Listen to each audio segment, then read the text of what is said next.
Good day po mga bayang karerista. June 22, 2025, Sunday at Metro Turf Club. Start time at 2 p.m.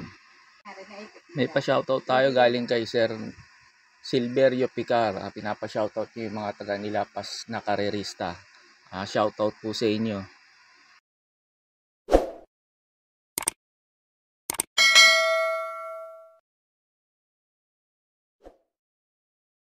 Start na po tayo. Race number 1, pampremera ko po, numero 7, Autumn Shower. Eto, cambio na hinete, Jackie JT Sarate na. Tingin ko naman hindi iba biyahe ito kasi Sarate na patong nito. Namimili ng sakay ito si JT Sarate. Tingin ko po ilalaban to ng may-ari at tingin ko rin mag-uumento itong kabayo na to kasi Sarate na patong. Second choice ko po yung numero 5, Bad Boy MJ. Ito mababa na sa laban. Wag lang apurahin sa unahan to. Tingin ko po malaki po chance na itong manalo rito sa race number 1. Pandihado ko po yung numero 12, Isla Puting Bato. Ito maganda position niya, last to enter. Tingin ko hindi maiipit sa largaan. Tingin ko rin makakasabay kaagad to. Tingin ko malaki rin chance ang makarimate rito. Kaya po sa race number 1, pampremera ko po yung numero 7, Autumn Shower. Panigundo, numero 5, Bad Boy MJ. Third choice ko po na pandihado yung numero 12, Isla Puting Bato. Sa race number 2 na po tayo. Numero 6, Sherbet Fountain. Para po sa akin, sosolohin ko po ulit to. Basta wag lang magbabago yung kondisyon nitong kabayo na to. Tingin ko po makakaulit-ulit to. Di naman nagbago yung peso niya, ganun pa rin, di katulad nila Barati, tumigat. Kaya hindi ko na sinama, sinolo ko na lang to Sherbet Fountain. Kaya po sa race number 6, itong numero 6, Sherbet Fountain, para po sa akin, sosolohin ko na po to.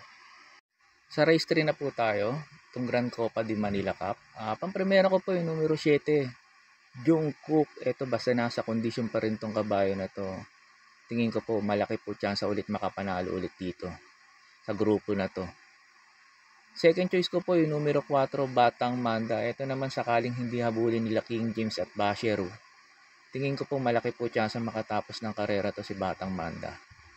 Kaya po sa race number 3, itong Grand Copa de Manila Cup, pampremera ko po yung numero 7, Jungkook.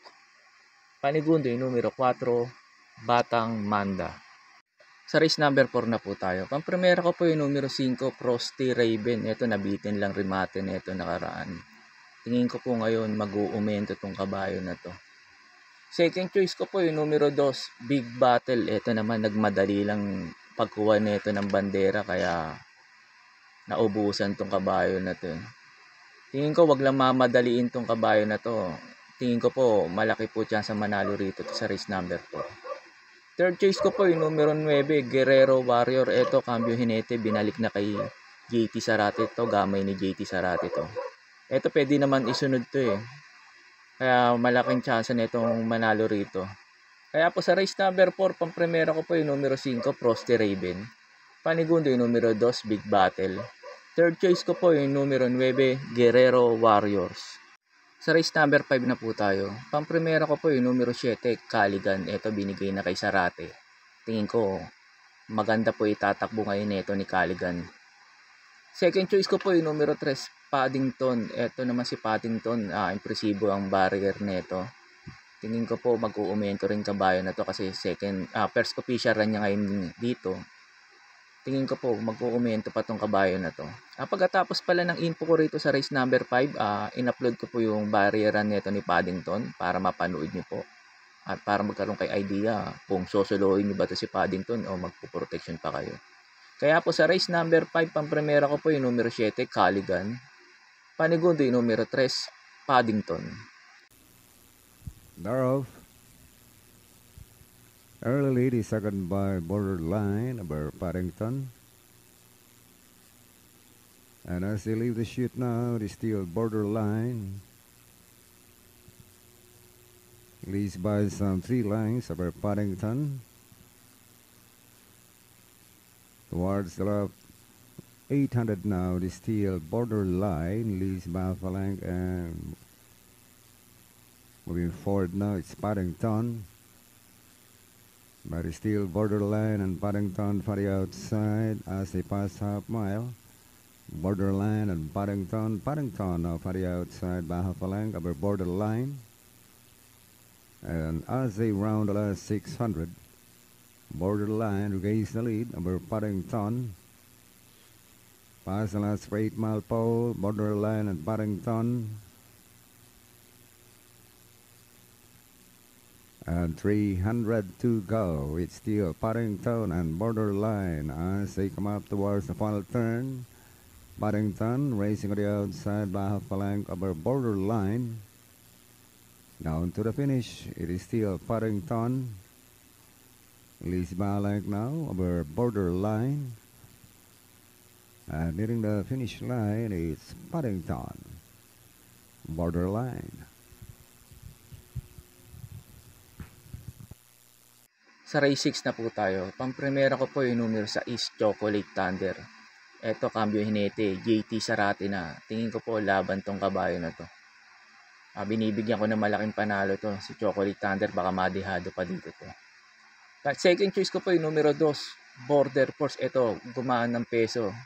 Tingin ko po maganda rin itatakbo nito. Kasi nung pag 57 to, hindi gano'ng kaganda takbo nito eh. Tingin ko po mag-uumento ngayon tong kabayo na to, itong numero 2, Border Force, dahil kumaan yung peso. Third choice ko po yung numero 4, Basket of Gold na galing sa panalo. Eto, pag ito hindi nila hinabol sa unahan, tingin ko po malaki po chance ang makaulit-ulit ng panalo to, si Basket of Gold. Kaya po sa race number 6, pampremera ko po yung numero 6, Chocolate Thunder. Panigundo yung numero 2, Border Force. Third choice ko po yung numero 4, Basket of Gold. Sa race number 7 na po tayo. Pampremera ko po yung numero 1, Bright 3. Eto, natalo lang sa photo finish nito ni Hey Jojo to. Ngayon, cambio hinete, M.A. Alvarez. Sa tingin ko po, malaki po ang chance na itong manalo ngayon dito. At tingin ko, mag-uumento pa tong kabayo na to dahil magaling yung hinete ngayon, M.A. Alvarez. Second choice ko po yung numero 9, Deputy Mischief na galing sa panalo. To, tingin ko mag-uumento rin tong kabayo na to. Ang ganda lang tinakbo nito nung nanalo to. Third choice ko po yung numero 8, Tadeus. Ito gusto ko naman yung peso niya, 54 kg. Tingin ko po, isasabay kagad ni Sarate to sa unahan. Kaya po sa race number 7, pampremera ko po yung numero 1, Bright 3. Panigundo yung numero 9, Deputy Mischief. Third choice ko po yung numero 8, Tadeus. Sa race number 8 na po tayo. Pampremera ko po itong dibanderang kabayo, numero 4, Ivan. Ito, dihado pa dito to. Tingin ko po kasi walang gaano mga mabibilis ngayon na pwedeng humabol sa kanya. Pag ito, pinaalaguan nila, sa tingin ko po malaki po chance makatapos ng karera. Second choice ko po yung numero 9, Heroes del 96. Third choice ko po yung numero 5, California King. Ito, maganda lang isalida at may pwesto kagad sa ilabas ni JT Pabilik. Tingin ko po malaki po chance makarimate rito kasi napakababa na sa laban nito eh. Kaya po sa race number 8, pampremera ko po yung numero 4, Ivan. Second choice ko po yung numero 9, Heroes del 96. Third choice ko po yung numero 5, California King. Sa race number 9 na po tayo. Pampremera ko po yung numero 12, Batang Kankalu. Ito, maganda position niya, last to enter. Para po sa akin hindi maiipit sa largahan to. At baka makasabay kagad hindi ka magpabugaw. Tingin ko po malaki po chance manalo rito to. Second choice ko po yung numero 1, Sampaloc Pride. Ito, pag hindi hinabol ni Bukawi River Tom sa unahan to, tingin ko po malaki po chance ang makatapos ng karera to. Itong numero 1, Sampaloc Pride. Third choice ko po yung couple entering 2, Cold Digger, 2A, Mount Pia Payungan. Kaya po sa race number 9, pampremera ko po yung numero 12, Batang Kankalu. Second choice ko po yung numero 1, Sampaloc Pride. Third choice ko po yung couple entry, numero 2, Cold Digger, 2A, Mount Pia Payungan. Sa last race na po tayo, race number 10. Bago nga po pala ako magbigay ng info ko dito sa last race, makikiusap po ulit po ako sa inyo na sana po mag-subscribe po kayo sa YouTube channel ko. At pakitap na rin po yung notification bell para updated kayo tuwing mag-upload ako ng mga videos and infos ko. Arnel Racing Tips, maraming salamat po. Sa last race na po tayo, pampremera ko po yung numero 2, Ayuda, 2A Destiny. Second choice ko po yung numero 12, Denius Sun. Third choice ko po yung numero 9, Be Fit and Fabulous. Yun lang po, and good luck and happy racing po mga bayang karerista.